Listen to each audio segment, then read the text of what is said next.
Hello guys, welcome back to ST YouTube classes. Welcome to another video.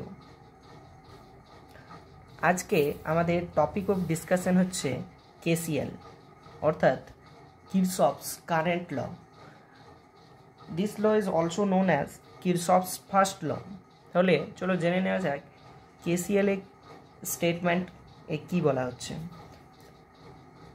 The KCL statement হচ্ছে the algebraic sum of the currents meeting at a point or node in an electrical circuit is always zero.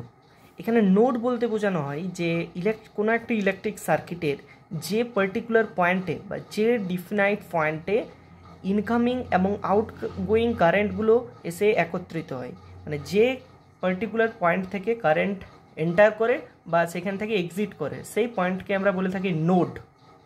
তাহলে the algebraic some of currents অর্থাৎ এই incoming এবং outgoing যে সমস্ত কারেন্টগুলো আছে তাদের বীজগাণিতিক সমষ্টি কোনো একটি পার্টিকুলার নোডের ক্ষেত্রে জিরো হবে, এটাই বলা হচ্ছে কিরচফস ফার্স্ট ল বা KCL।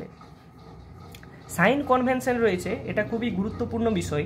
সাইন কনভেনশনটা হচ্ছে যে ইনকামিং যে কারেন্টগুলো রয়েছে সেগুলোকে আমরা পজিটিভ হিসেবে রিগার্ড করব এবং যে আউটগোয়িং কারেন্টগুলো রয়েছে সেগুলোকে আমরা নেগেটিভ হিসেবে রিগার্ড করব।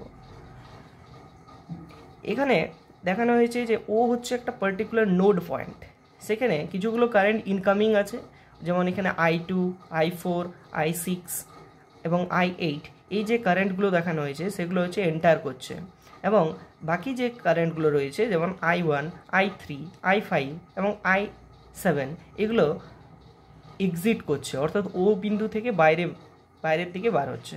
তাহলে এগুলো হচ্ছে আউটগোয়িং কারেন্ট এবং আগের যেগুলো বললাম সেগুলো হচ্ছে ইনকামিং কারেন্ট।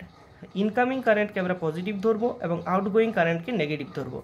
এভাবেই KCL এর যে স্টেটমেন্টটা বলা হচ্ছে যে -I1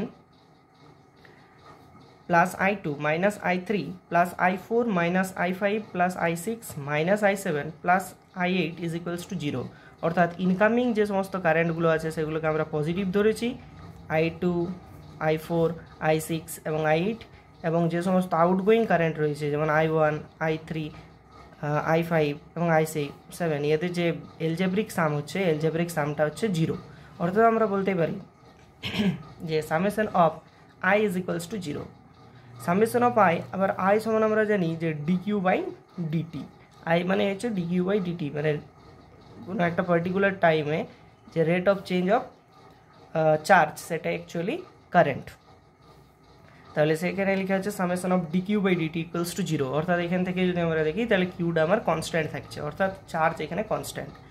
তাহলে টি সময় ধরে যদি এই ফ্লোটা কারেন্টের ফ্লো চলতে থাকে কন্ডাক্টরের থ্রু, তাহলে আমরা এই ইকুয়েশনের বোথ সাইডে টি গুণ করতে পারি, অর্থাৎ ইনকামিংগুলোকে একদিকে লেখা হয়েছে এবং আউটগোয়িংগুলোকে একদিকে লেখা হয়েছে, এবং এই ইকুয়েশনের বোথ সাইডে টিকে মাল্টিপ্লাই করা হয়েছে, যার ফলে এখান থেকে I1 ইন্টু টি সেটাকে লেখা যেতে পারে, যেহেতু আমরা জানি যে Q is equals to IT, তাহলে এখানে যেটা রয়েছে যে I1 into T that is Q1, similarly I3 into T is equals to Q3, I5 into T is equals to Q5, I7 into T is equals to Q7. Similarly এখানেও T দিয়ে multiply করা হলে Q2 plus Q4 plus Q6 plus Q8 পাওয়া যাবে, অর্থাৎ এগুলো হচ্ছে আমাদের ইনকামিং কারেন্টগুলো। ইনকামিং কারেন্ট বা ইনকামিং চার্জ, ইনকামিং যে চার্জ রয়েছে সেটা আউটগোয়িং চার্জের সাথে ইকুয়াল হচ্ছে, অর্থাৎ এক্ষেত্রে একটা নোট করার বিষয় হচ্ছে যে KCL যেটা রয়েছে সেটা প্রিন্সিপাল অফ কনজারভেশন অফ চার্জকে ওবে করে চলে। এক্ষেত্রে যে আমরা দেখলাম যে চার্জের যে অ্যামাউন্টটা রয়েছে দ্যাট ইজ কনস্ট্যান্ট।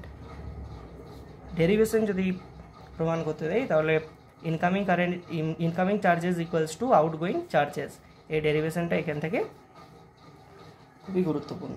তাহলে এই পয়েন্টটা নোট করা দরকার যে KCL obeys the principle of conservation of charge.